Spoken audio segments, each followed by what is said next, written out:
Do you remember the last time you felt sad, anxious, or scared that you were somehow off?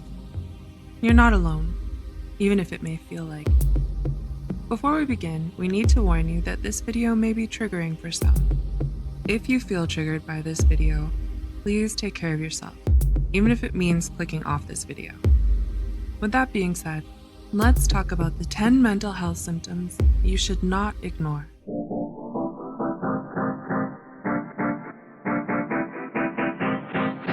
1.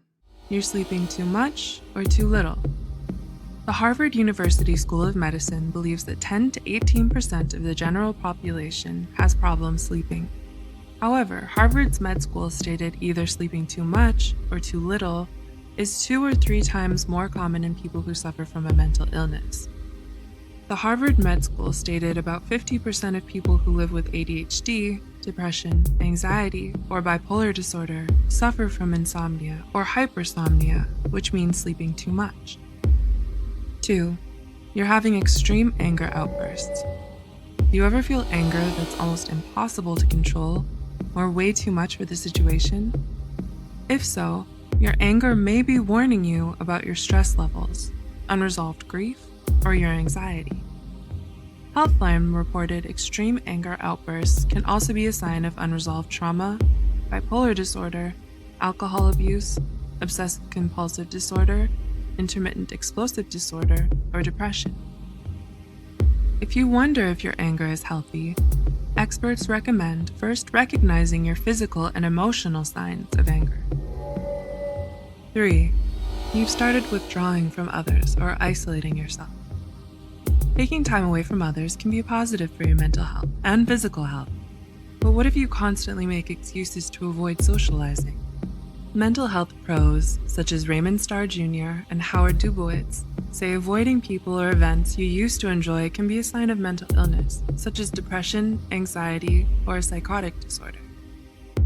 4. You've started abusing drugs or alcohol. According to mentalhealth.gov, 1 in 4, or 25% of people who live with the symptoms of a mental illness use alcohol or drugs to self-medicate things like anger, anxiety, or mania. Experts believe individuals who suffer from depression, anxiety disorders, personality disorders, or schizophrenia are more likely to use drugs and alcohol as a coping mechanism than people diagnosed with other mental illnesses. 5. You're having extreme mood swings and don't know why. You find that your mood seems to switch super quickly or randomly? Clem and others studied how often the average person's mood shifts on any given day. According to the National Center of Biotechnology Information, NCBI, this study showed people tend to experience positive emotions, such as joy or love, more often than negative ones. But it's totally normal for someone's emotions to change daily.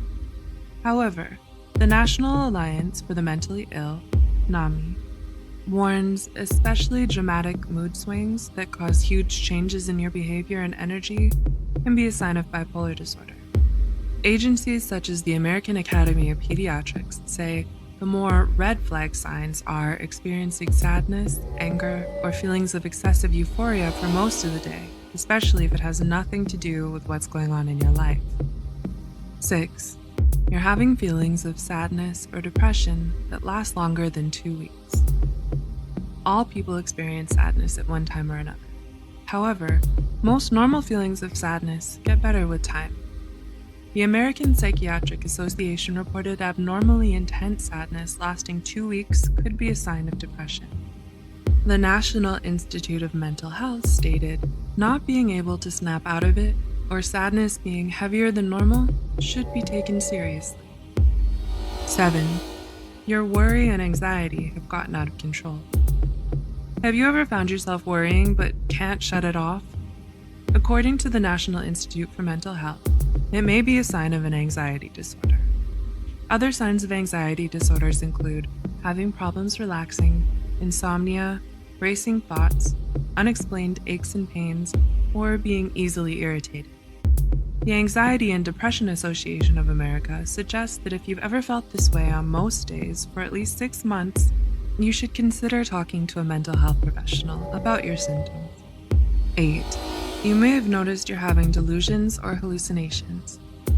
Kumari and others describe the two aspects of psychosis, hallucinations and delusions, as a sense of perception or belief that creates a lot of urgency in the person experiencing it, despite evidence the perception or belief isn't real.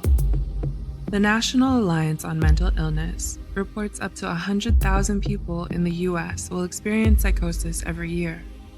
NAMI further stated 3 out of every 100 people will have a psychotic episode as a symptom of a physical or a mental illness, such as schizophrenia or schizoaffective disorder, in their lifetimes. 9.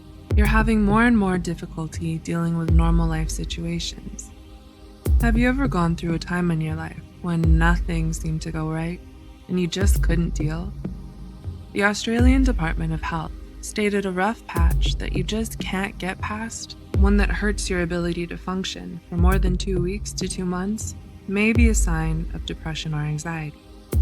A major sign that what you're experiencing is more than just a rough patch is when you have a hard time functioning in normal situations for several weeks, according to Mental Health America. And 10. You started thinking of self-harm or suicide. The Mental Health Foundation reported up to 10% of people under the age of 30 have thought about self-harm or suicide. There are many reasons people consider self-harm or suicide, such as abuse or neglect at home, a major loss, trauma, or a catastrophe that you can't control or avoid. Brodvik, 2018, reported approximately 90% of people who have completed suicide also suffered from a severe mental illness, such as bipolar disorder or depression. If you find yourself thinking about self-harm or suicide, we would very much like you to reach out to a mental health professional and get the help that you need and deserve. If you can relate to any of these symptoms on this list, you're definitely not alone, nor are you bad for feeling this way. But we want you to take care of yourself, which means reaching out to a mental health professional if you've been experiencing any of the symptoms on this list. As always, any information provided here is for educational purposes only.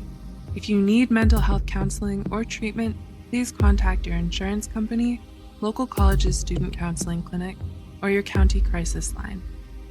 If you found this video helpful, don't forget to click the like button and share this video with someone who might need it. Subscribe and hit the notification bell icon for more content like this. As always, thanks for watching. And remember, help is out there.